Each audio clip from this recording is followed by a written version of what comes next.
কলকাতার শোভাবাজারে এক পুরনো তিনতলা জমিদার বাড়ি, বহু বছর ধরে পরিত্যক্ত।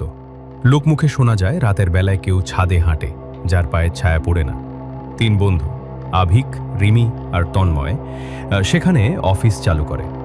প্রথম কদিন সব ঠিকঠাক, তারপর অদ্ভুত ঘটনা শুরু। কম্পিউটারে রাতের বেলায় টাইপ হয়ে যায় এক লাইন, ছাদে এসো না, আমি এখনো আছি। তারা সিসিটিভি বসায়। ভিডিওতে দেখা যায় এক লাল শাড়ি পরা মহিলা অফিসে ঘুরে বেড়াচ্ছে, ছায়া নেই। তদন্তে জানা যায় এই বাড়ির ছাদে এক মহিলা, চণ্ডী সরকার, 1951 সালে তন্ত্র সাধনা করতেন। গ্রামবাসীরা তাকে ডাইনি ভেবে জীবন্ত পুড়িয়ে মারে। মৃত্যুর আগে সে বলে যায়, আমি ফিরবো, ছাদের নিচে কেউ টিকতে পারবে না। তন্ময় এক রাতে অফিসে একা থেকে যায়। হঠাৎ দেখে ছাদে দরজায় দাঁড়িয়ে আছে চণ্ডী, চুলে সাপের মতো কিছু জড়িয়ে, চোখের জায়গায় গর্ত, ঠোঁটে ভয়ানক হাসি। সে গুনগুন করে একটা গান।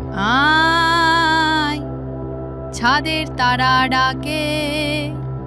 তন্ময় অজ্ঞান হয়ে পড়ে, হাসপাতালে যেতে হয়। আভিক সিদ্ধান্ত নেয় ছাদে থাকা চণ্ডীর পুরনো তান্ত্রিক জিনিসগুলো ফিরিয়ে দিলেই হয়তো মুক্তি মিলবে। রাত 12টায় আভিক ও রিমি ছাদে উঠে যায়।